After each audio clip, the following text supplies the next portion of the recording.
Amados irmãos, a paz do Senhor, que alegria, estamos juntos agora para encerrar o capítulo 12 de Apocalipse.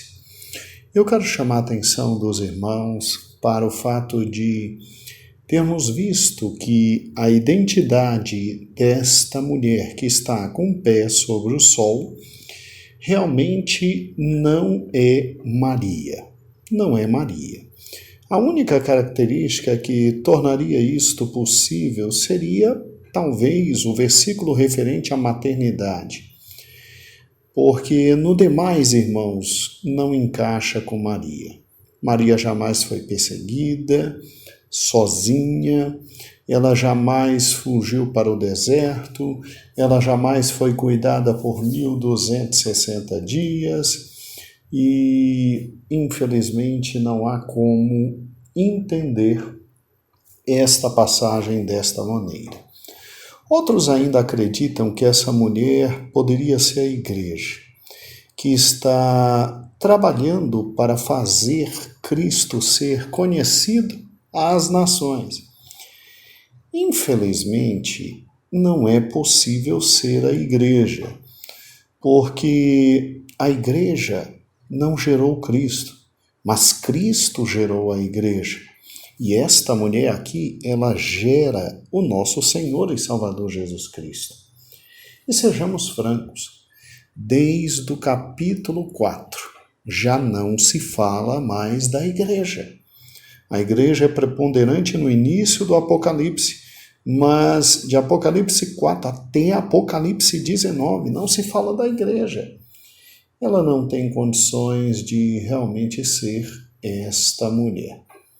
Agora, as três grandes interpretações são: ou esta mulher é a igreja, ou esta mulher é Maria, ou esta mulher é a nação de Israel. E nós cremos sim que aqui está presente a nação de Israel. Se não, vejamos. Pare e pense comigo. Se você pensar todo o contexto agora de Apocalipse, está absolutamente voltado para Israel. Todo o contexto, a partir desse momento, está lidando com a nação de Israel. E especialmente dos capítulos 11 a 14, você tem literalmente profecias no tocante a Israel, a terra de Israel, a tribulação que Israel passaria, ao tempo de angústia de Jacó e a salvação do remanescente fiel. O cenário do capítulo 11, veja bem, já nos faz ver Israel. Você está na grande cidade, que espiritualmente se chama Sodoma e Egito, onde também o nosso Senhor e Salvador Jesus Cristo foi crucificado. Óbvio que aquela cidade não é Roma, aquela cidade é Jerusalém. O capítulo 12 começa uma profecia conectada e que termina literalmente com o capítulo 14. Veja, até Apocalipse 11, 19, você vê no último versículo do capítulo 11 que a arca é vista no templo do céu, e a arca é o sinal da graça, de que Deus não esqueceria seus pactos para com Israel. Agora vamos, por gentileza, juntos a todo o contexto que está no próprio texto de Apocalipse capítulo 12. Veja que esta mulher está vestida do sol. Que coisa linda, né? A lua ela tem sob seus pés e as estrelas são simplesmente o adorno maravilhoso de sua coroa. Pare e pense.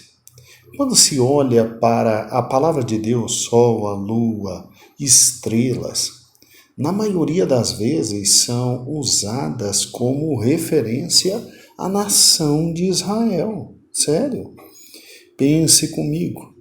Olhe depois, com muita calma, em casa, em Gênesis 37, versículo 9.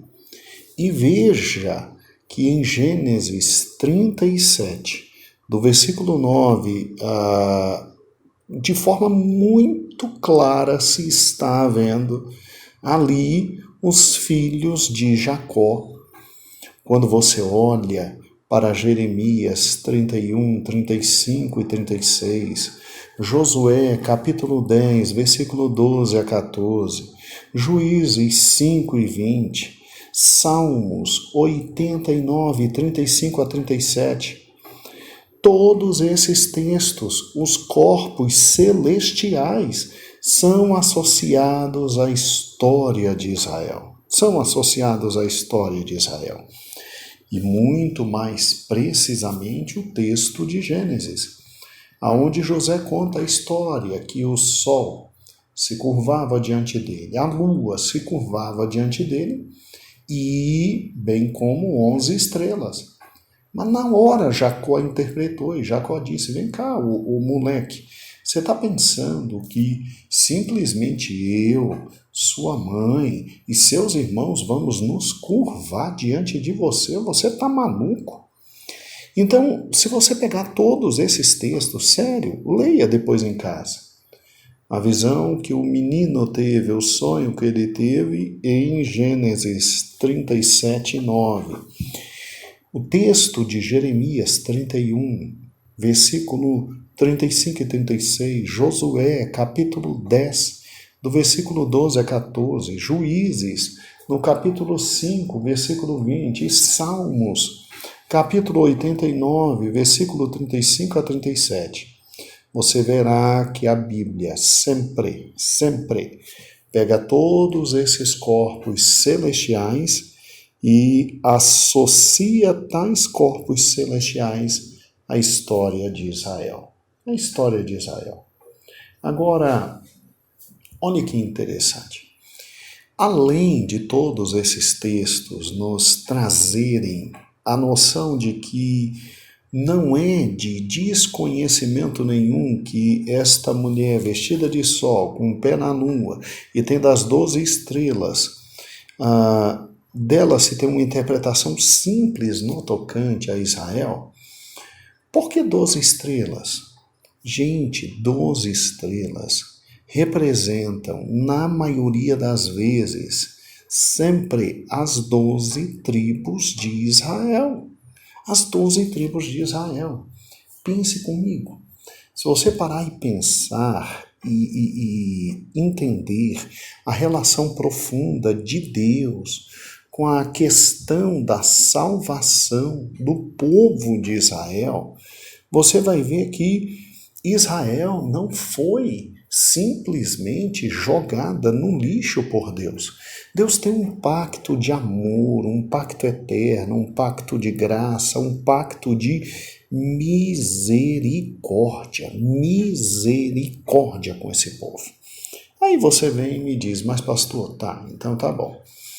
E dá para compreender sim, realmente, a partir do capítulo 11, você tem um Apocalipse absolutamente voltado para Israel, seu povo, inclusive com templo reconstruído, inclusive com simplesmente 144 mil judeus que atuam de forma muito forte, porque a igreja não está, as duas testemunhas, a questão da arca, e sim, tudo bem. Pelos textos lidos, dá para ver que os corpos celestiais, não só aqui, podem ser associados à história de Israel, mas a outros e em outros lugares também. Mas e a questão de ser uma mulher? A questão de ser uma mulher realmente representaria Israel? Bem, vamos lá. O termo mulher é usado, meu amado irmão, cerca de 8 vezes nesse capítulo. E mais ainda 8 vezes o pronome ela é praticamente empregado em referência a esta mulher. Se nós pararmos e pensarmos, Você sabia que Israel, no tocante à nação, em referência à nação, Israel foi várias vezes denominada com esta nomenclatura, sim, como mulher, sim, referente a Israel, a nação de Israel. Veja depois com muita calma Isaías capítulo 47, do versículo 7 a 9, vai estar bem claro isso. Isaías também capítulo 54, versículo 5, versículo 6. Em Jeremias, capítulo 4, versículo 31, Miqueias, capítulo 4, versículo 9 e versículo 10, ainda em Miqueias, capítulo 5, versículo 3, Isaías 66, versículos 7 e 8. Veja que interessante, em todos estes lugares, você tem Israel sendo chamada de mulher, eu posso agora estar dando uma informação que talvez 100% não seja precisa, mas ao que me lembro, no Novo Testamento, a igreja sempre é chamada de noiva. Sempre é chamada de noiva. O que me traria mais uma argumentação. Quando não é chamada de noiva, é chamada de virgem, casta. Então, não há problema nenhum de se olhar para esta nação, a nação de Israel, e vê-la como esta mulher. Aqui em Apocalipse, ela no Velho Testamento já era literalmente utilizado esse termo. E se você parar e pensar, a lógica do capítulo é muito simples. A igreja já está no céu. Durante a primeira grande parte da grande tribulação, você tem simplesmente 144 mil. E além de 144 mil judeus pregando o evangelho e vendo o mundo inteiro sendo salvo, junto também com judeus, você tem, no final da grande tribulação, uma cena muito forte. Duas grandes testemunhas que simplesmente vêm como testemunhas fundamentais, dizendo, olha, está chegando o reino do Cristo, está chegando coisa horrível, se arrependam, porque elas vêm testemunhando de que vem as 7 taças da ira, você não se esqueça disso. Até agora, até as duas testemunhas, só chegou a 6ª trombeta. Vem agora o 7º anjo com a 7ª trombeta e as taças da ira de Deus. E aí você tem que botar na cabeça um fato que é extremamente simples. A igreja, nesse momento, já está no céu. Os crentes que tinham que se salvar durante a grande tribulação, são recebidos como mártires. E é lógico que a ênfase agora na segunda grande parte da grande tribulação será Israel. O desejo é de salvação por Israel. E o que é interessante é que Israel é representada por esta mulher neste momento histórico. Israel está com o pé sobre a lua em decorrência da grande autoridade e a grande posição geopolítica que ela vai exercer no mundo na época. Entenda que o pé sobre a lua significa exatamente isso, posição de destaque. Você está vendo que Israel cresce cada vez mais, Israel avança cada vez mais, Israel se sobressai cada vez mais, né? Porque Deus está com eles. Agora, não obstante essa posição de destaque, Israel, infelizmente, no capítulo 11, ela está cega espiritualmente. Ela é chamada de Egito, ela é chamada de Sodoma, ou seja, e eu posso dizer que é Israel porque em Apocalipse 11 está de forma muito bem clara, onde crucificaram nosso Senhor, ou seja, onde mataram Cristo. Então só pode estar falando de Jerusalém. E o que é interessante é exatamente isso. Não obstante essa posição social elevadíssima que eles terão, geopoliticamente, economicamente, sociologicamente, Israel vai ser uma nação muito grande, muito forte e poderosa na época da Grande Tribulação. 144 mil homens têm que ser levantados por Deus, 12 mil de cada tribo, para poder anunciar: o Messias está chegando. E duas testemunhas fazem fatos inacreditáveis para anunciar: o Messias está chegando. E a cegueira é tão grande, tão grande, tão grande, tão grande, que quando essas duas testemunhas morrem, em Israel e no mundo inteiro se trocam presentes por causa do problema dessas duas testemunhas que elas traziam com o seu testemunho sobre o Messias. Mas depois elas ressuscitam e sobem. Então, essa mulher, ela está cega espiritualmente. Cega espiritualmente. Ela então agora vai passar por uma perseguição muito grande por parte do dragão. Sim, ela agora vai ser objeto de ódio por parte do dragão. E o que é interessante é que ela é levada, conduzida, ela tem asas e ela consegue fugir para o deserto, porque Deus preparou no deserto libertação.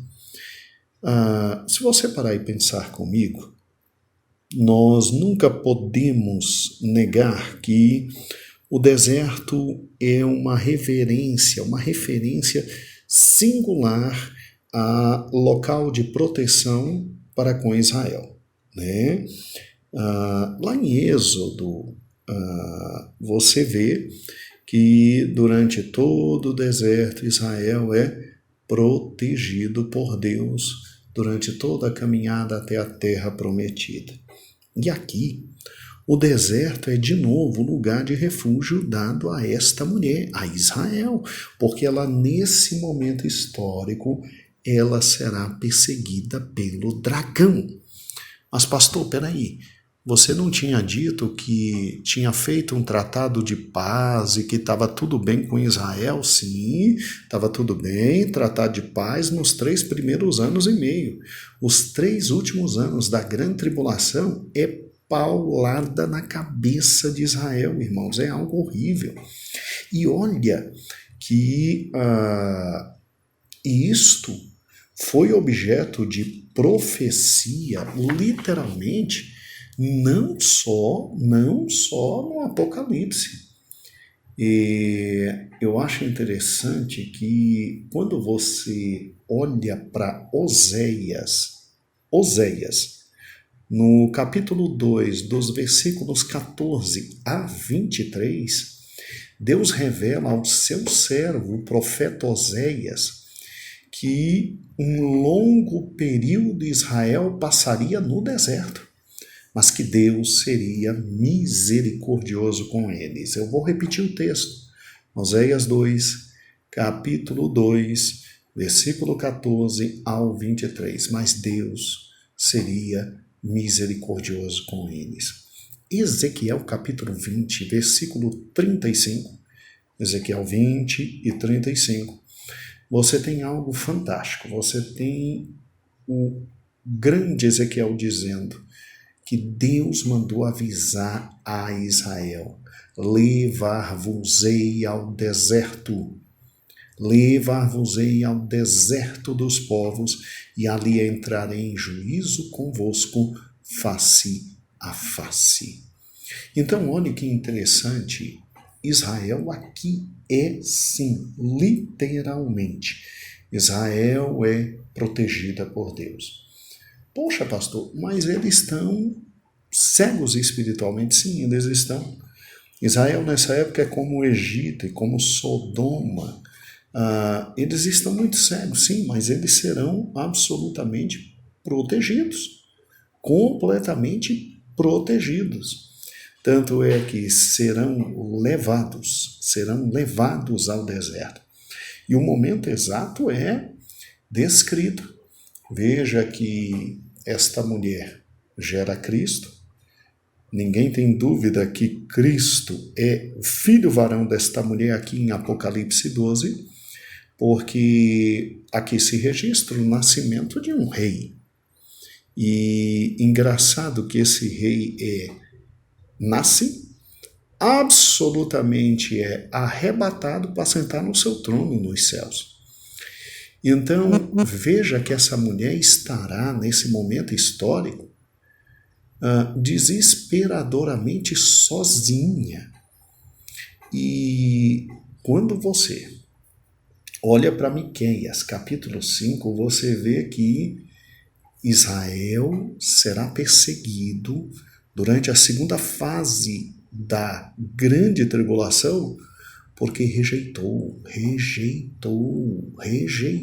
esse rei que nasceu.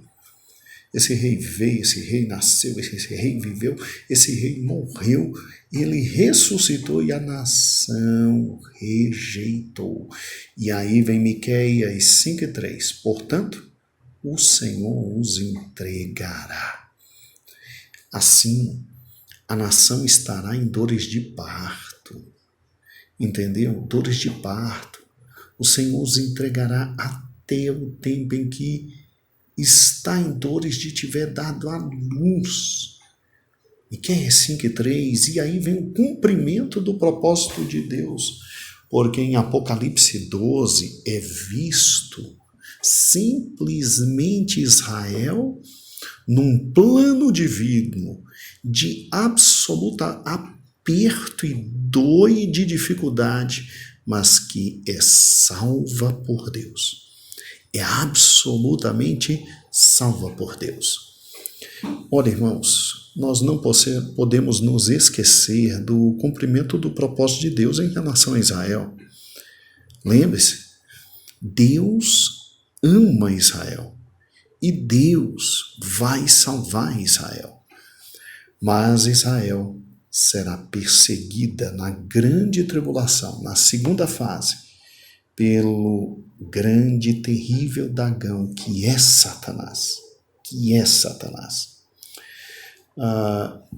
E por 1.260 dias.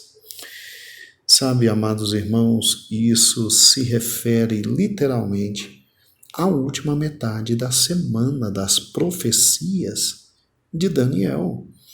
Quando você pega Daniel capítulo 9, versículo 24, 25, 26, 27, vou repetir, Daniel 9, 24, 25, 26, 27, e você vê que a partir do versículo 24, não se está falando com o mundo, não, se está falando com o povo de Daniel. A profecia é clara. Ela é específica sobre o teu povo e sobre a tua cidade. Então está falando de Israel e de Jerusalém. E lá diz, estão determinados 42 meses, ou seja, 1.260 dias aproximadamente, ou seja, 3 anos e meio. Tanto é que lá diz, 1 tempo, 2 tempos e metade de 1 tempo. Esse será o período em que Israel estará sendo literalmente, irmãos, caçada pelo dragão. E isso vai acontecer de forma terrível. O anticristo, que até agora não tinha mostrado todas as suas garras, ele, após simplesmente a ressurreição e subida das 2 testemunhas, ele começa a tratar de forma muito má Israel, ele entra no templo de Israel, coloca sua estátua lá, vai ter uma estátua do anticristo, ele coloca lá a sua estátua e ele requer adoração. Ele requer adoração. E o que eu acho interessante, meu amado irmão, é que a partir desse momento Israel reconhece que alguma coisa está errada naquele homem, Israel não adora e ele vem vorazmente contra Israel para destruir Israel. Para destruir Israel. E para terminar, o texto fala sobre Miguel. É interessante que em Daniel capítulo 12, versículo 1, o anjo Miguel, ele é chamado de o grande príncipe, o defensor dos filhos do teu povo. Então, Miguel é um grande anjo, é um arcanjo, e é um príncipe que Deus designou para cuidar de Israel. Porque aqui se está falando com Daniel, e Daniel era judeu, e Miguel é um arcanjo que cuidava de Israel. Uai, pastor, mas existe essa história de anjo cuidando de nações? Meu irmão, você se lembra que quando Daniel ora e a resposta está para vir e é respondida a oração de Daniel, o anjo não conseguia chegar porque os príncipes da Pérsia, e aí não é ser humano, aí é anjo, estavam impedindo que ele viesse trazer, e aí teve que Miguel chegar, repreender, e aí imediatamente Gabriel conseguiu chegar até Daniel e literalmente Gabriel conseguiu trazer a resposta da oração de Daniel. Então sim, existem anjos, arcanjos, que simplesmente são designados por Deus para cuidar de povos específicos. Pelo menos assim o é com Israel. E o texto fala de algo muito interessante. O texto fala do fato de que Miguel surge nesse momento e que mostra esse momento em que Deus está lidando novamente com a nação de Israel. E Miguel é um personagem muito importante aqui porque ele luta com Satanás e seus anjos, e Satanás é expulso dos céus. Satanás é literalmente expulso dos céus e ele desce com raiva voraz para vir literalmente atacar o mundo. Literalmente atacar o mundo. E aqui é óbvio que Miguel está sendo absolutamente lembrado, porque nós estamos falando de Israel. Nós estamos falando de Israel. E o que é interessante é que Miguel aparece aqui pelejando no céu. E tal fato, meu amado irmão, surge em cena, mostrando que Deus está lidando novamente com a nação de Israel. Miguel aqui é um ator principal, é um personagem principal, porque é o destino de Israel que está em jogo. O destino de Israel está em jogo. E isso nos faz lembrar de novo lá, o último versículo de Apocalipse 11, quando diz que abriu-se então o santuário de Deus que se acha no céu e foi vista a arca da aliança. Ou seja, tudo que está se tratando aqui é um assunto estritamente judeu. Templo, arca, aliança pertencente a Israel, tudo isso representando relacionamentos hebraicos de Deus e, obviamente, o seu povo Israel específico que ele ama. Inclusive, seres celestiais ligados a Israel. Então, amados irmãos, forte em todas estas razões, esta mulher não pode ser ninguém senão a nação de Israel, com quem Deus firmou alianças eternas, e estas alianças serão cumpridas. Tanto é que a partir de agora, tudo vai se referir aos últimos 3 anos e meio da grande tribulação, e Israel é o centro agora do livro de Apocalipse. Mas não se preocupe, um remanescente será salvo. Um remanescente será salvo. Sim, Deus tratará com Israel, e mesmo em meio a todo sofrimento, eles não podem se esquecer que Paulo em Romanos, capítulo 11, versículo 25, 26, 27, ele afirma: e assim todo Israel será salvo, como está escrito: virá de Sião o libertador, e apartará de Jacó as impiedades, e esta é a minha aliança com eles, quando eu tirar todos os seus pecados. Então, sim, há um remanescente. E é esse remanescente que, quando Satanás é expulso dos céus por Miguel, é este remanescente que Satanás vem em cima querendo arrebentar. É por isso que está dizendo que ele vem em cima querendo arrebentar. Mas Deus é Deus de misericórdia, Deus é Deus de graça, Deus é Deus de extrema bondade. E esse remanescente, como fica bem claro em Apocalipse capítulo 12, versículo 11, versículo 17, esse remanescente vai sim ser salvo, vai sim ser protegido, vai ser abençoado, e o mais bonito, a cegueira de Israel será tirada. Eles